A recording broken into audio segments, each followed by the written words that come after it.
Hello gamers, and welcome back to another video. In this one I'll be going over 4 or 5 of dungeons, and just dungeons in particular and how it all works together to create the Skyblock dungeon experience. So without further ado, let's get right into it. Hello. So I'm starting the dungeon run. Now every dungeon run starts in the same room, and you have to ready up and select your class. Each class gives its own unique bonuses, and as you can see, I'm Archer. Now you must make sure that there's only one person of each class, as if there's more of one person of each class, it actually decreases the buffs they get. So if there was another Archer, I would not be doing nearly as much damage. Now, each room is full of a lot of enemies that you have to kill. Some of these enemies have stars next to their names and some don't. If it has a star next to its name, it means you have to kill it, like this fell I just killed.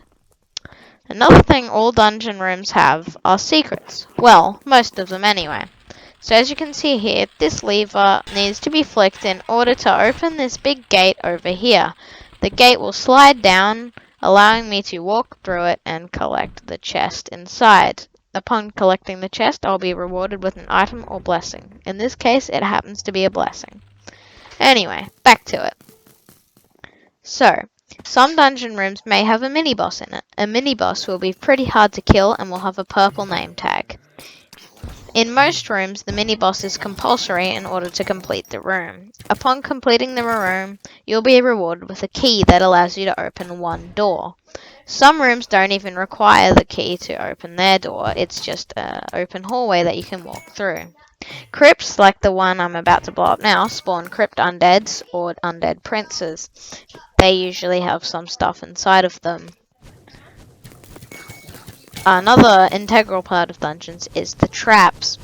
Now, as you can see on my left, there is a big flamethrower trap behind iron bars. Upon flipping this lever, the iron bars fold down and I'm allowed to collect the chest inside. Now, if I move on down here, there's more secrets, and I have a mod that actually highlights where they are, so I can just quickly go to them, which is pretty helpful. Secrets increase your score, and they also can give you stat buffs, which are called blessings. Blessings allow your entire team to become stronger for the duration of the run. If you take note of my health now, I have 3,366 max health. By the end of the video, I'll have much, much more. Another thing is, you're allowed to use any item inside of a dungeon, but some items can be dungeonized, which makes them far, far better in dungeons. Take my Juju-shortbow for example.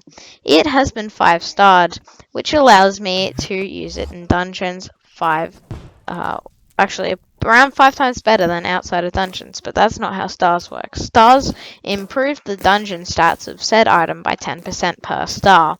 Dungeonizing it, however, adds your base catacombs stat bonus to it. Your catacombs level is the level, it's kind of like your dungeon's level, but for these specific dungeons. Now, I am, I believe, as of recording this clip, Catacombs 24, and my Archer level is 22. This would give me 160% base item boost in Catacombs, meaning my items are 160% better than someone who just started. This allows players to not just be able to buy the best gear, they have to actually play dungeons in order to get good gear. So, each room has a set amount of secrets, and I've completed all the secrets in this room, as you can see at the top, 10 out of 10. Next to the top secret count, it displays my milestone. Your milestone is how well you've done your class's job. For Archer, it's obviously arrow damage. For a berserker, it is melee damage. For a mage, it's magic damage. For a tank, it's how much damage you've absorbed. And for a healer, it's how much damage you've healed. Now, as you can see, there's a chest slowed down, giving me a blessing. Just so you can see how I do it. Here's a item and a wither, both highlighted by my mod. The wither gives everyone a wither essence. Essence is how you dungeonize your items, by the way, in case you didn't know that. From here, I'll just finish off this room's secrets in a quick little secrets montage in a sec. And another thing I have to make sure I do is kill all of the mobs, which can be hard to do sometimes if they've escaped. And from here, I'll do a quick little secrets and murdering montage to break up the running around, since it's just basically a time lapse. So from here, my team has to complete the rest of the rooms and then complete the blood room to go through to the boss. However, you don't actually have to complete all the rooms. You can actually just rush straight to the blood room by only going through the wither doors, which are unlocked using wither keys, which you get from completing a room. This is the fairy room. It's like the central meeting place of the dungeon. It's the only safe room. Now I will quickly kill all of the mobs in this room and go through into the next one. So I missed a secret in this room, so I'll go back and do it, and back into the fairy room for another one. Now, as an archer, my job is to hammer things with single target damage, such as this mini boss here. Now I'll slow this fight down so you can really see what's happening. As you can see, I'm about to engage in battle with it. It's a lost adventure, a very fast one, and pretty healthy actually. This one can shoot fire as well, so it's going to be pretty hard to kill. But as you can hear by the pinging noise, I just pretty much destroyed it. So now it'll drop a blessing and the blood key, which allows me to open the blood room, since this was the room next to it. Now I'll just do this secret as well quickly. After a while, you get to know all of the secrets, and I certainly do know most of them. This room is no exception. I know the secrets by now. And I'll just speed this bit up massively to break up the silence and slowness of the run, since I was going for a higher score. However, we did end up having 4 deaths in the run, which means I couldn't get the highest score. Now, about scores. By the end of a run, if you beat the boss, you'll get a score. This determines what loot you're able to get, and it also determines how much experience you get from the run, as well as your class milestone, which I spoke about before. Now, the amount of experience I get is determined by how much arrow damage I do and how many secrets we uncover. Now, since I'm doing all of the secrets, we'll get a very high score, but it's limited by our skill score, because the more deaths you have, the lower your skill score and the lower your rating in general, so we can only get at most the second highest. This is a puzzle room. So this one's called the Blaze Puzzle Room, and you have to kill blazes in the right order. It can be pretty hard without a bow, and it's very easy with my program, which just highlights them in red. You can get many programs like this, just make sure you don't download the wrong one accidentally and get a virus.